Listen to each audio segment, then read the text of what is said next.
Hello Indonesia, this is your captain speaking.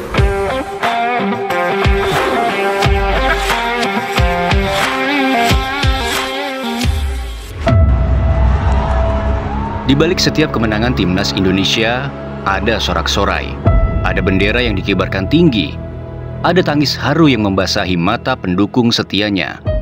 Namun, ada juga sosok yang tak selalu muncul di layar, tak berdiri di tengah lapangan, tak mencetak gol, tak melakukan tackle, tak juga mengeksekusi tendangan bebas. Namun kehadirannya tak tergantikan. Namanya Soemarji. Banyak yang menyebutnya manajer, tapi bagi mereka yang benar-benar tahu, ia lebih dari itu. Ia bukan sekadar pengatur logistik, bukan hanya penyambung komunikasi antara federasi dan tim. Ia adalah tembok terakhir di luar lapangan, penjaga gawang yang tak pernah mengenakan sarung tangan. Sosok yang berdiri saat yang lain mulai ragu, yang maju saat yang lain memilih diam. Perjalanan Soemarji di timnas bukan dimulai dari panggung kemewahan. Ia bukan ex-pemain bintang, bukan pula ex-pelatih besar. Ia datang dari jalur yang jarang disorot, yaitu kesetiaan. Ia adalah pengawal, pengayom, dan pemimpin. Ia adalah bukti bahwa cinta tak selalu butuh sorotan kamera. Ketika timnas terpuruk dan semua pundak menunduk, Soemarji tetap berdiri. Saat Garuda kesulitan bahkan untuk sekadar mencetak gol, ia tak pernah menyerah. Pak Mar, begitulah para pemain memanggilnya. Kadang mereka memeluknya, kadang mereka bercanda dengannya. Tapi di balik semua itu, ada hormat yang tak pernah pudar. Karena mereka tahu Soemarji adalah orang pertama yang datang saat ada masalah. Dan orang terakhir yang tidur saat tim butuh solusi. Ketika para pemain cedera, ia yang pertama ada di ruang medis. Ketika pelatih merasa tertekan, ia yang jadi pelindung paling depan. Ketika media mulai membuat narasi-narasi panas, ia yang menenangkan suasana. Ia bukan pemadam kebakaran, ia lebih dari itu. Ia adalah orang yang memastikan bahwa api tak pernah menyala terlalu besar. Ada satu hal yang membuat Soemarji begitu dicintai oleh para pemain. Bukan karena jabatannya, bukan pula karena kekuasaan, tapi karena kehadirannya terasa begitu tulus. Ia bukan manajer yang hanya muncul pada saat laga penting. Ia ada dan selalu ada. Di setiap pagi yang sunyi, di perjalanan panjang antar negara, di balik layar saat tak ada satupun kamera yang menyorot. Ia tetap berdiri, tetap bersama tim, tetap menjadi nafas tambahan saat pemain mulai kelelahan. Ketika timnas Indonesia kalah telak dari Jepang dengan skor 0-4, Soemarji tak menyalahkan siapapun. Ia tak menunjuk jari, tak membuat drama. Ia justru merangkul. Ia tahu saat kalah, pemain lebih butuh pelukan daripada omelan. Dan ketika kita mengangkat Garuda, mengguncang dunia dengan mengalahkan Arab Saudi 2-0 di Jakarta, Soemarji tetap tenang. Ia bukan pencari panggung, bukan pula pemburu kredit. Karena baginya, kemenangan timnas bukan soal siapa yang disorot, tapi soal siapa yang tetap berjuang bahkan ketika lampu kamera sudah padam. Dalam dunia sepak bola yang penuh drama, Soemarji adalah sunyi yang menenangkan. Ia tak banyak bicara di media, tapi setiap kata yang keluar dari mulutnya begitu bermakna. Penuh ketegasan tapi juga kebapaan. Ia bisa tegas kepada pemain, tapi tak pernah mematikan semangat mereka. Para pemain tahu, Soemarji adalah tempat mereka pulang.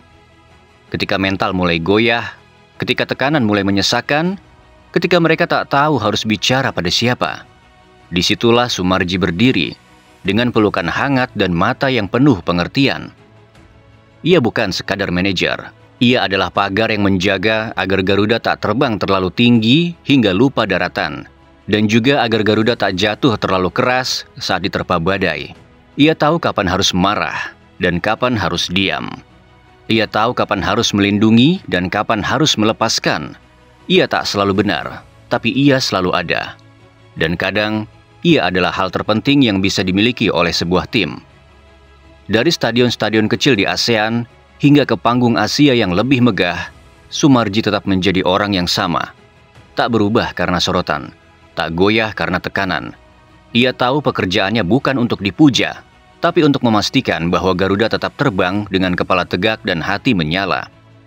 Dan inilah yang membuatnya berbeda.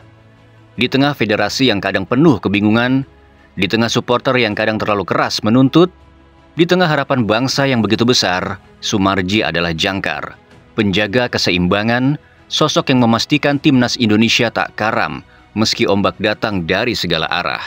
Kini timnas Indonesia sedang berada di jalur kebangkitan. Generasi baru mulai menunjukkan taring, pelatih-pelatih hebat datang dan pergi. Strategi berubah, formasi berganti. Tapi satu hal yang tak berubah, Soemarji tetap di sana. Mengawal dengan mata tajam, mendampingi dengan hati besar.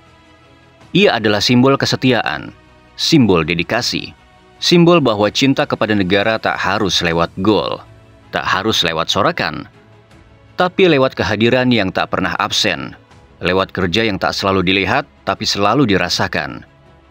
Suatu hari nanti mungkin ia akan mundur, mungkin ia akan menyerahkan tongkat estafet kepada generasi berikutnya, tapi kisahnya tak akan pernah hilang. Namanya akan selalu terpatri di ruang ganti, di setiap jersey Garuda, di hati setiap pemain yang pernah bersamanya. Karena semua tahu, Soemarji adalah alasan mengapa timnas tak hanya hidup, tapi juga menyala. Dan bagi para supporter yang mengerti arti perjuangan, bagi mereka yang bukan hanya melihat skor, tapi juga merasakan semangat, Soemarji bukan hanya manajer.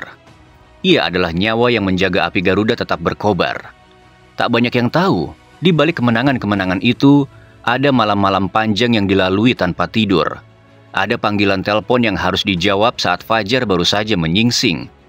Ada konflik internal yang harus diredam. Ego yang harus dijinakkan. Dan ketegangan yang harus diubah menjadi kekompakan. Semua itu ditanggung oleh satu sosok, Soemarji. Ia bukan sekadar pemimpin administratif. Ia adalah psikolog saat tim goyah. Motivator saat semangat mulai luntur. Dan ayah saat para pemain butuh tempat berlindung.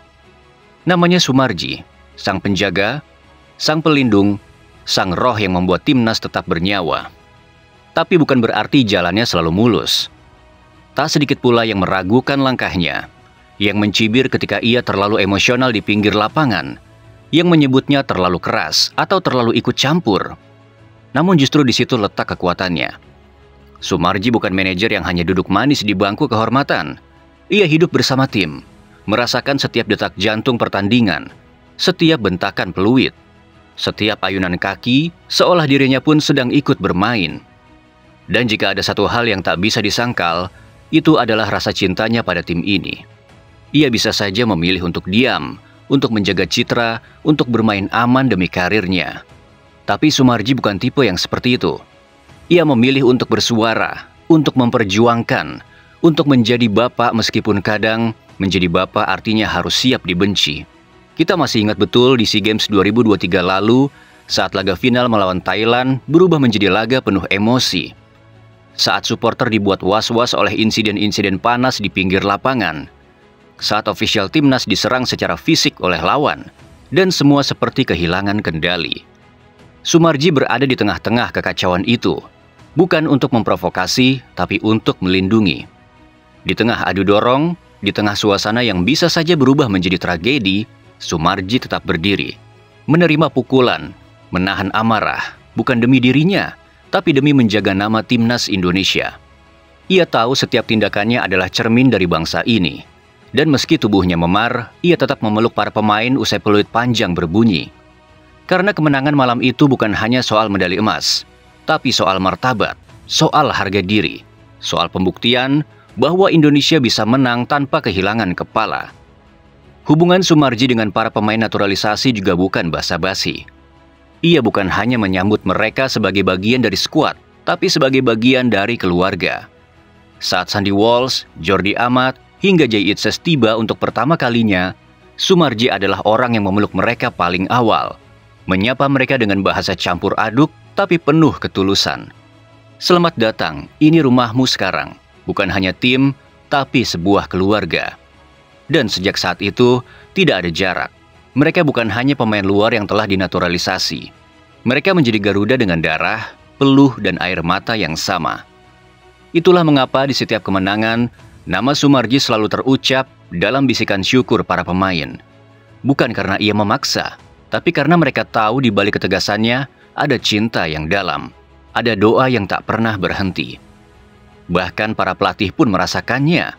Mantan pelatih timnas Sintayong yang terkenal keras dan disiplin pernah berkata dalam sebuah wawancara, Pak Soemarji tidak hanya memahami sepak bola, ia memahami hati manusia.